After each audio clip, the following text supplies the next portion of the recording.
శూద్రులు ఈ 4 జాతుల వాళ్ళు కూడా కుల మత వర్ణ విచక్షణ లేకుండా ఎవరైనా వ్రతం చేసుకోవచ్చు అన్నారు. ఈ వ్రతం చేసుకున్న వాళ్ళు చక్కగా స్నానం చేసి కొత్త బట్టలు వేసుకుని, ఓ సత్యనారాయణ ప్రభు నీ అనుగ్రహం పొందిన మేము వ్రతం చేసుకుని మనసులో సంకల్పం చేసుకోవాలి. అలా సంకల్పం చేసుకుని ఆ బ్రాహ్మణుడు భిక్షకు బయలుదేరాడు. బయలుదేరితే రోజు దొరికే పప్పు ఉప్పు బియ్యం కన్నా కొంచెం ఎక్కువ దొరికేసరికి ఆ స్వామివారు నన్ను అనుగ్రహించారని చెప్పేసి తన భిక్షమెత్తుకోగా వచ్చిన డబ్బులతోటి తన సొంత ఖర్చులకు వాడుకోకుండా ఆ పూజ కావాల్సినటువంటి ఆ పువ్వులు పళ్ళు కాయలు అన్ని కొనుక్కుని తెచ్చుకొచ్చి భక్తి శ్రద్ధలతోటి ఇరుగు పొరుగు వారిని అందరినీ పిలిపించుకొచ్చి భక్తి శ్రద్ధలతో వ్రతం చేశాడు. ఆ వ్రత ప్రభావం వల్ల తన కష్టాల నుండి విముక్తి పొందిన వాడే చక్కగా పిల్లా పాపలతోటి పాడి పంటలతోటి కాలక్షేపం చేస్తున్నాడు. ఇలా కొంతకాలం సాగింది. ఒకరోజు ఏకాదశి రోజున ఇంట్లో వ్రతం చేసుకుంటున్నాడు. ఒక కట్టెలు కొట్టుకునేవాడు కట్టెలు కావిడి భుజం పెట్టుకుని ఆ వీధంటే అలా వెళ్తుంటే పద్మ బేరం ఆడుతుంది. రూపాయికి ఇస్తావా 2 రూపాయలకి ఇస్తావా? అలా కాకుండా అలా పెద్దవాడు ఉంది కదా, అలా బేరం ఆడకూడదు, ఆడి కష్టాన్ని మనం దోచుకోకూడదు అని చెప్పేసి నోట్ల కట్టలు అయితే ఆవిడ ఇచ్చేసింది. అలా చెక్కలోంచి తీసి ఏంటి ఆడి కష్టాన్ని మనం దోచుకోకూడదు అని చెప్పేసి చూస్తే ఆడు అనుకున్నాడు, రోజు గీసి బేరం ఆడితేనే కానీ తీసుకోలేని ప్రజలు ఈ రోజు మనకి ఎంత ధర వచ్చింది, నేను చాలా అదృష్టవంతుని అని చెప్పేసి ఇదంతా స్వామివారి తాలూకు మహిమ అని చెప్పేసి వెంటనే ఆ కట్టెల్ని అమ్మగా వచ్చిన డబ్బులతోటి స్వామివారికి కావాల్సినటువంటి పూజ సామాగ్రి అంతా కొనుక్కుని వచ్చి భక్తి శ్రద్ధలతో వ్రతం చేశాడు. ఆ వ్రత ప్రభావం వల్ల కట్టెలు కొట్టుకుని బతికేవాడు ఒక పెద్ద కర్రల వ్యాపారం చేసి కర్రల వ్యాపారంలో మంచి లాభం సంపాదించి దాన ధర్మాలు చేస్తూ బతికి ఉన్నంతకాలం కూడా మానవుడు ఎన్ని సుఖాలైతే అనుభవించాలో అన్ని భోగభాగ్యాలు అనుభవించి ఆఖరికి స్వర్గలోకానికి మోక్షలోకానికి పోయాట. సత్యనామూర్తి స్వామినే నమః. మళ్ళీ ఊళ్ళో తెలిగించు రాష్ట్రం భారతాం ధ్రువం ధ్రువేణ విషా అయం బ్రహ్మణస్పతి అయం మహోత్తో సృష్టికాజ్ఞాతసిద్ధిరస్తమ ధ్రువం ధైర్వాజాపురిణో గోవిందా గోవిందా.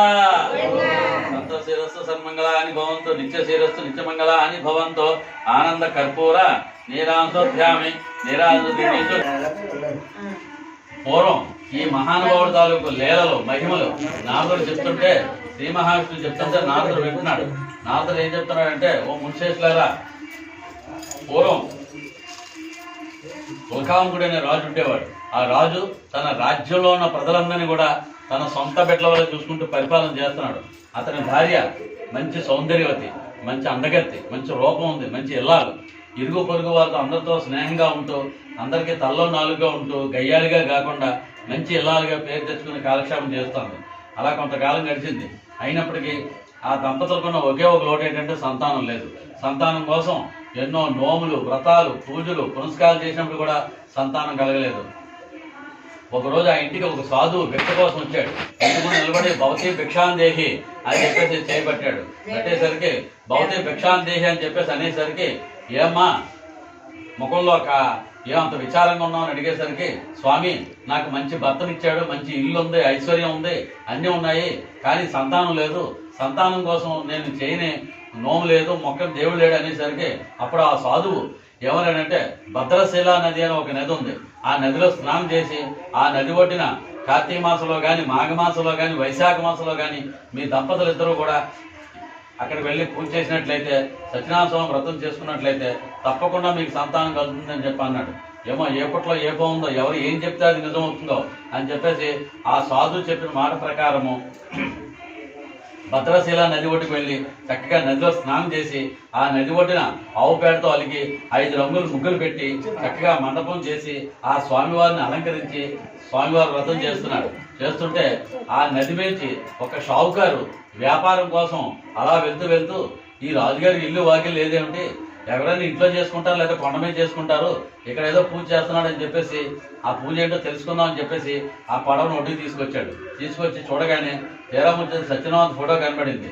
అప్పుడు కథ అంతా విన్నాడు, హారతి తీసుకున్నాడు, ప్రసాదం కళ్ళగత్తుకుని నోట్లో వేసుకున్నాడు. అప్పుడు అడుగుతున్నాడు, ఓ మహాత్మా, నువ్వు చేస్తున్న వ్రతం ఏమిటి, ఇక్కడే ఎందుకు చేస్తున్నావు ఈ వ్రతం అడిగేసరికి అతను అంటున్నాడు, నా భార్య మంచి అందగత్తి, మంచి రూపం ఉంది, అయినప్పటికీ మాకు సంతానం లేదు. సంతానం కోసం ఒక మహానుభావుడు చెప్పిన మాట ప్రకారం నేను ఇక్కడ వ్రతం చేస్తున్నాను అని చెప్పగానే అంతటి సంతానాన్ని ప్రసాదించేటటువంటి శ్రీమన్నారాయణమూర్తి అవతారమైనటువంటి అన్నవరంలో వేసినటువంటి సత్యనారాయణ స్వామి వ్రతం చేసినట్లయితే సంతానం కలుగుతుంది అన్న మాట నిజమే అయితే నాకు సంతానం లేదు, నాకు సంతానం కలిగితే నేను వ్రతం చేసుకుంటాను అని చెప్పేసి అక్కడ ఉన్న స్వామివారికి నమస్కారం చేసి కథ విని అక్షంతలు వేసుకుని ప్రసాదం కొంత నోట్లో వేసుకుని తన దేశానికి వెళ్ళాడు. వెళ్ళి తన భార్య అయిన లీలావతికి విషయం చెప్పాడు. ఏ పేరు అది? లీలావతి. లీలావతికి విషయం చెప్పి చక్కగా ఆ ప్రసాదాన్ని చేతిలో పెట్టాడు. అప్పుడు ఆ లీలావతి కళ్ళకద్దుని స్వామి నాకు కూడా సంతాన భాగ్యం కలిగించు అని చెప్పేసి ఆ స్వామిని మనసా వాచ కర్మణ నమ్మి ఆ ప్రసాదం నోట్లో వేసుకుంది. ఎప్పుడైతే భగవంతుని నమ్ముతారో భగవంతుని నమ్మిన ప్రతి భక్తుడికి మంచి జరుగుతుంది కానీ చెడు జరగదని చెప్పడం కోసం ఇది ఒక కథ నిదర్శనం అన్నమాట. అందుచేత ఎప్పుడైతే ఆ భగవంతుని మనసా వాచ నమ్మి ఆ ప్రసాదం నోట్లో వేసుకుందో వెంటనే ఆ స్వామి అనుగ్రహం వల్ల భర్తతో సుఖ సంసారం కలిగిన తర్వాత గర్భవతి అయ్యి 9 మాసాలు నిండిన తర్వాత ఒక 12 బిడ్డకి జన్మనిచ్చిందట.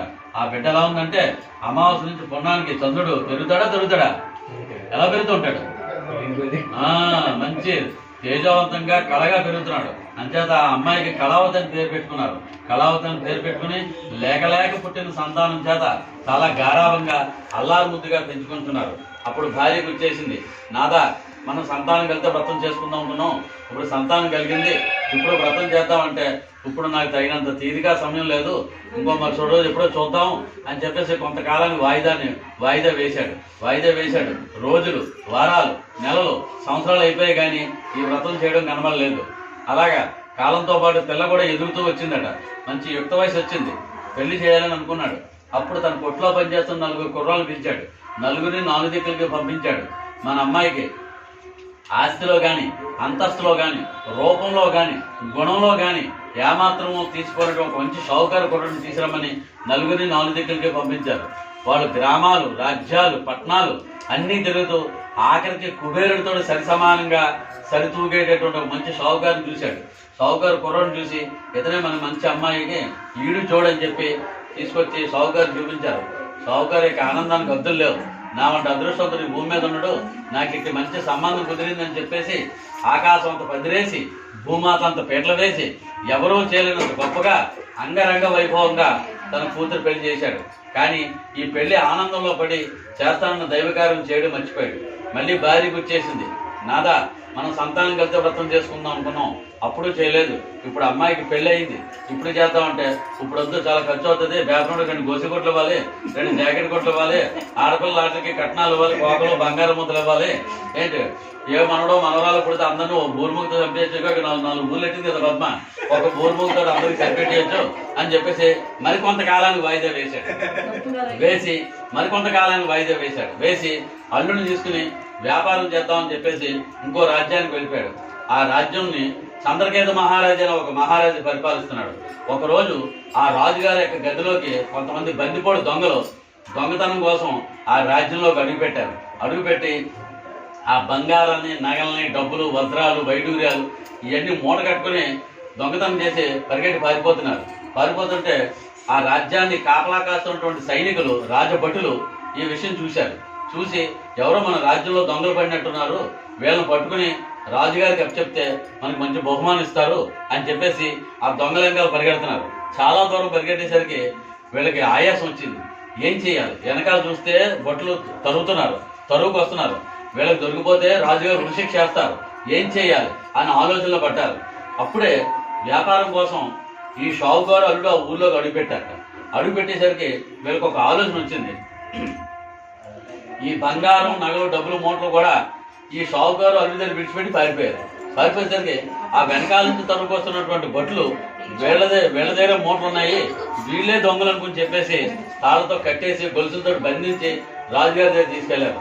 అయ్యా రాజుగారు, బంగారము, నగలు, డబ్బుతో సహా దొంగలు కూడా దొరికారు, వీళ్ళకి తగిన శిక్ష వేయండి, మాకు మంచి బహుమానం ఇవ్వండి అన్నాడు. సరే వీళ్ళ సంగతి తర్వాత చూద్దాం, మీ బహుమానం తర్వాత చూద్దాం, ముందు తీసుకెళ్ళి జైల్లో పడేయండి అన్నాడు. అయ్యా మేమేమి దొంగలం కావు, మేము ఇప్పుడే ఈ క్షణమే మీ రాజ్యంలో అడుగుపెట్టాం, వ్యాపారం చేసుకుందామని వచ్చాం, నిజానికి మేము దొంగలం కావని చెప్పినా సరే రాజుగారు వినిపించుకోకుండా తీసుకెళ్లి జైల్లో బంధించాడు. బంధించేసరికి చేయలేని తప్పుకు వాళ్ళు శిక్ష అనుభవిస్తూ రాజుగారు పెట్టేటటువంటి అనేక బాధలు అనుభవిస్తూ వాళ్ళు పెట్టేటటువంటి ఆ భోజనాన్ని స్వీకరిస్తూ తినడానికి శుభ్రమైన తిండి లేక పట్టుకోవడానికి శుభ్రమైన గుడ్డముక్క లేక నానా అవస్థలు పడుతూ అలా కాలక్షేమం చేస్తున్నారు. సరే, అక్కడ పరిస్థితి ఎలా ఉంది, ఇంక ఇంటి దగ్గర పరిస్థితి ఎలా ఉందంటే అప్పుడే పెళ్ళయింది కదా, ఇంటి నిండా మంచి విలువైన వస్తువులు, బంగారం వస్తువులు, ఇక పద్మ తెచ్చుంటుంది. సారీ ఎక్కడ పెట్టిందో తెలియదు, ఇప్పుడు వచ్చి నాకు తెలియదు ఎక్కడ పెట్టిందో, ఓపెన్ బ్యాంక్ లో పెట్టిందో, ఏ లాకర్ లో పెట్టిందో, లేకపోతే జేఎంజే స్కూల్ వెనకాల పాత వేసిన పాటలు కాసిందేమో. అదే నేను అనుకున్నాను, లంక మీద అక్కడ కనపడుతుంది టింగు టింగు అదే ఏంటి ఆ చూశారనమాట. చూసి ఎక్కడ భగవంతుడు ఎక్కడ వీళ్ళకి అవకాశం దొరుకుతుందా అని చెప్పేసి భగవంతుడు ఏదో రూపంలో పరీక్ష పెడతాడు. కాబట్టి కొంతమంది దొంగలు ఇంట్లో ఎవరు లేరు, మగ పురుగు అనేది ఎవరు లేరు, ఉన్నోళ్ళిద్దరు ఆడవాళ్ళే, మనం దోచుకోవడానికి ఇదే మంచి సమయం చెప్పేసి ఇంట్లో చొరబడి పూచికలతో సహా ఇంటిల్లి బాధి దోచుకున్నట్ట. దోచుకునేసరికి తెల్లారేసరికి అంత మాయం. అది చూసి లబో దిబోమని ఏడుస్తుంటే ఏం జరిగింది, ఇంతలోకి ఇంత మాయ ఎందుకు జరిగింది అని చెప్పేసి మనసులో వాళ్ళు కుమిలిపోతున్నారు. కుమిలిపోయి తినడానికి తిండి లేక 4 ఇళ్లలో పాచిపనులు చేసుకుంటూ వాళ్ళ దగ్గర వీళ్ళ దగ్గర పెట్టిన తిండి తింటూ భిక్ష తింటూ కాలక్షేమం చేస్తున్నారు. ఒకరోజు కళావతి ఒక బ్రాహ్మణుడి ఇంట్లో సత్యనావృతం జరుగుతుంటే అక్కడికి వెళ్ళి కథ విని అక్షంతలు వేసుకుని ప్రసాదం తిని భోజనం చేసి ఇంటికి వచ్చేసరికి బాగా పొద్దుపోయింది. పొద్దుపోతే అప్పుడు అంటున్నాడు, అమ్మాయి ఇంత వర్క్ ఏం చేస్తున్నావు, మొన్నే నీకు పెళ్ళయింది, మీ నాన్నగారు ఊళ్ళో లేరు, నీ భర్త కూడా ఊళ్ళో లేరు, నలుగురు 4 రకాలుగా అనుకుంటారు, ఎక్కడికి వెళ్ళి ఏ పనులు చేస్తున్నావు అని అడిగాడు. అమ్మా నేను ఎటువంటి చెడు పనులు చేయలేదు, ఒక బ్రాహ్మణ ఇంట్లో పూజ జరుగుతుంటే అక్కడికి వెళ్ళి కథ విని అక్షంతలు విని ప్రసాదం తిని భోజనం చేసి వచ్చేసరికి పొద్దుపోయింది, ఇదిగో ప్రసాదం తిని అని చెప్పేసి తల్లి చేతిలో పెట్టింది. అప్పుడు ప్రసాదం చూడగానే తల్లి గుర్తొచ్చింది, నిజేనమ్మా మీ నాన్నగారు నువ్వు పుడితే వ్రతం చేస్తా అన్నారు, అప్పుడు చేయలేదు, నీ పెళ్లినాడు చేస్తా అన్నారు, అప్పుడు చేయలేదు అని చెప్పగానే మరి ఈ విషయం ఇంతవరకు నా దగ్గర ఎందుకు దాచావు అని చెప్పేసి తన తల్లిని తొందరపెట్టి తనకున్నంతలోనే తన శక్తి కొలది భక్తి ప్రధానం కానీ శక్తి కొలది ఆ ఆకు చెక్క పండు కాయతోటే ఆ భగవంతుడిని ప్రార్థించింది. స్వామి మా తప్పులు క్షమించి మళ్ళీ నా భర్త నా అల్లుడు క్షేమంగా ఇంటికి చేరి మా సంసారాన్ని చేరదీయాలని చెప్పేసి ఆ భగవంతుడిని నమస్కారం చేసి భక్తి శ్రద్ధతో పూజ చేశారు. ఆ పూజ చేయడం వల్ల ఆ స్వామి సంతుష్టి అయ్యాడు. సంతుష్టి అయ్యి చంద్రకేత మహారాజు కల్లో కనిపించాడు.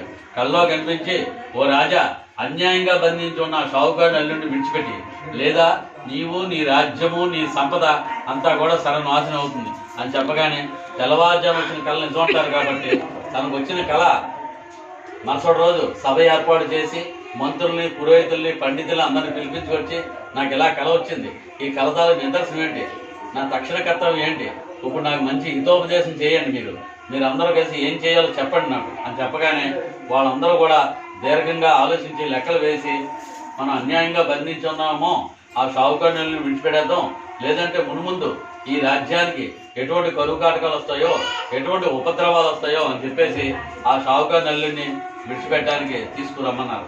తీసుకొచ్చిన తర్వాత వాళ్ళు ఆ రాజుగారు ఎదుర్కొండా నిలబడి దండం పెడుతున్నారు. అయ్యా మేము చేయలేని తప్పుకి మేము ఎందుకు శిక్ష అనిపించాలి అని చెప్పేసి వాళ్ళు చాలా బాధపడుతున్న చూసి అప్పుడు అన్నారనమాట, పోయి మీరు నిజానికి దొంగలు కారు, కానీ మా భటులు తొందరపడి మీ దగ్గర బంగారం వస్తువులు అవి ఉన్నాయని చెప్పేసి మిమ్మల్ని అనుమానం కొద్దీ తీసుకొచ్చాం అని చెప్పేసి వాళ్ళు ఏ ఉద్దేశంతో అయితే ఈ రాజ్యానికి వచ్చారో వాళ్ళు కట్టుకోవడానికి కొత్త బట్టలు ఇచ్చి వ్యాపారం చేస్తే ఎంత లాభం వస్తుందో అంతకు రెట్టింపు డబ్బు ఇచ్చి ఇంకా మీ రాజ్యానికి మీరు సుఖంగా వెళ్ళండి, మా భటులు చేసిన పొరపాటును క్షమించమని చెప్పేసి వాళ్ళ దగ్గరుండి పడవెక్కించి వాళ్ళకి వీడ్కోలు పలికారు. సత్యనారాయణ స్వామినే నమః. తృతీయ అధ్యాయ సమాప్తః.